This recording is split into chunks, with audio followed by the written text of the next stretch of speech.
Yesterday, I did a video about Jacob Rees-Mogg, and I was watching Question Time at the same time.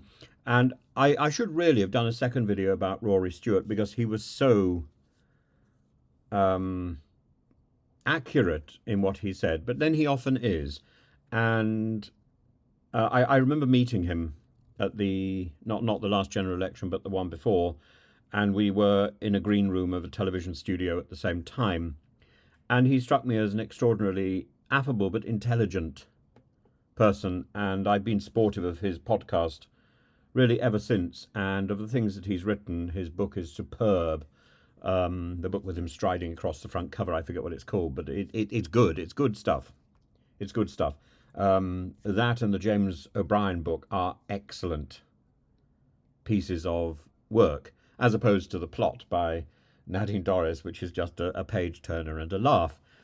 But Rory Stewart talks about the conversation moved on to why are there so many people out of work and claiming benefits, and we're looking at students, people who are training, people who are economically inactive, and that group, that last group, Rory Stewart said that it's 9.2 million. That's 1 in 7 people are not working. And he also said that the problem is that after COVID, when working people stopped working and they worked from home or they didn't work, and many of the people in Europe have gone back to work, but we haven't.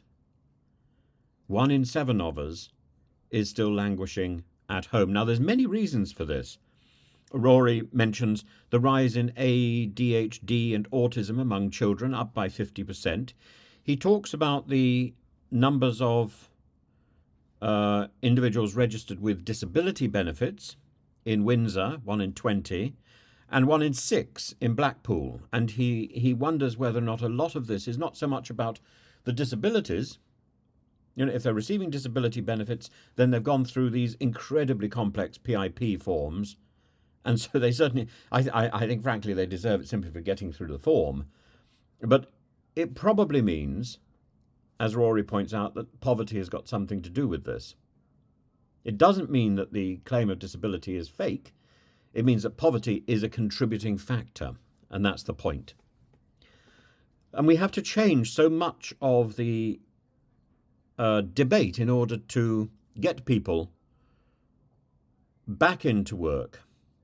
And Rory was extraordinarily articulate about it, about this rubbish working environment, longer hours for less money. So it's not surprising that 9.2 million people choose not to rejoin the workforce when they can after COVID.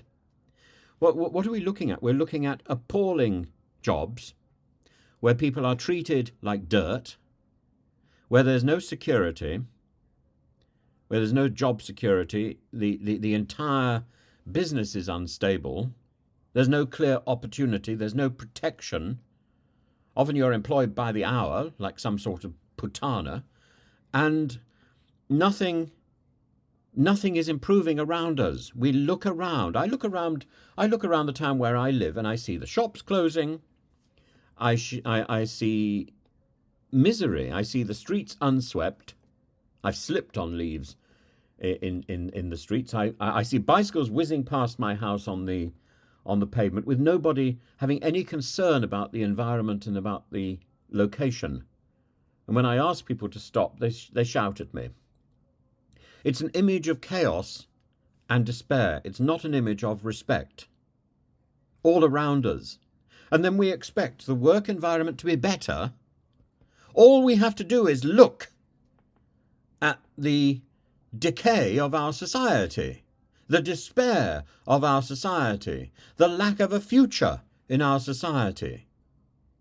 And this government, the last government, think that it's about laziness or about people on the take, whether these people be indigenous Brits or immigrants on the take, and that we can approach this with some form of deterrent.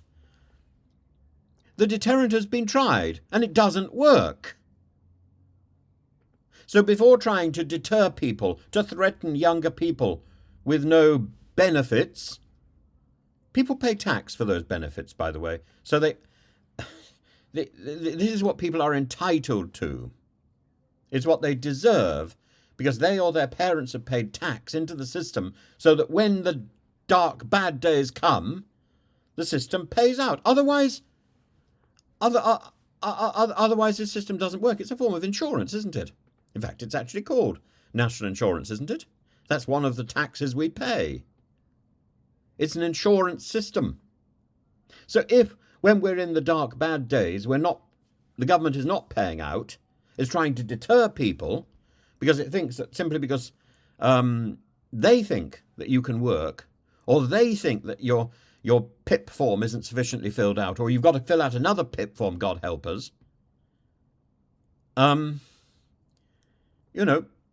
because they want to change the goalposts, this deterrent, that's going to work. It didn't work for the migrants. It's not going to work to get people back into employment. To get people back into employment, you have to offer an environment where employment pays, where it's better to be employed than to be unemployed, where you have protection from employment, where you have security from employment, where you have stability from employment, where you have respect in employment.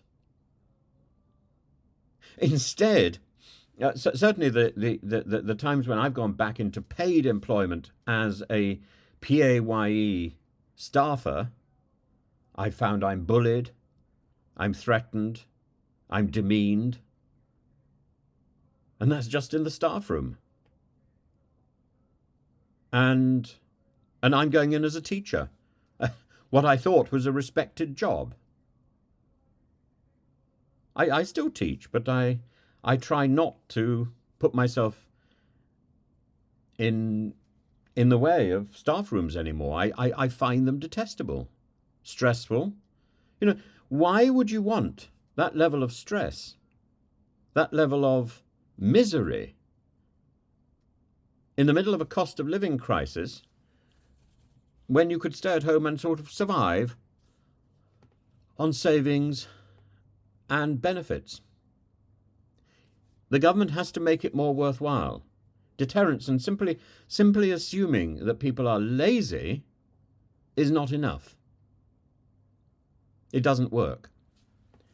Now, I certainly don't think that I'm lazy, and I don't claim benefits. But I significantly prefer working at home than I prefer working in an office or working in a work environment. And the reason is simple, because I feel safer. And I've looked at offices, I've been in offices, I've been in work environments, and I feel increasingly uncomfortable, as I also feel uncomfortable sometimes when I'm walking around shops. Now, I'm not suggesting for 1 minute that I'm succumbing to some sort of agoraphobia. Agora, from the word for a marketplace, a fear of the marketplace, fear of open spaces, but which is an horrific disability, actually. And I've known people who can barely get out of the front door because of this problem. But you go out of your front door because there's something encouraging you to do so, not because you are forced to do so. We need a government that encourages us, not a government that threatens and forces us. And it doesn't matter what political colour that government may be. The Conservative government made balls up of it last time, and the Labour government doesn't seem, to me, to be going in any better direction. This idea that people are on the take or people are lazy is insulting, isn't it? It's insulting. We can do better than that. People are frightened. People are scared People are desperate. That's why they come across the water. That's why they stay in their homes, because they are desperate, because they are scared, because they are frightened, and because they don't see hope.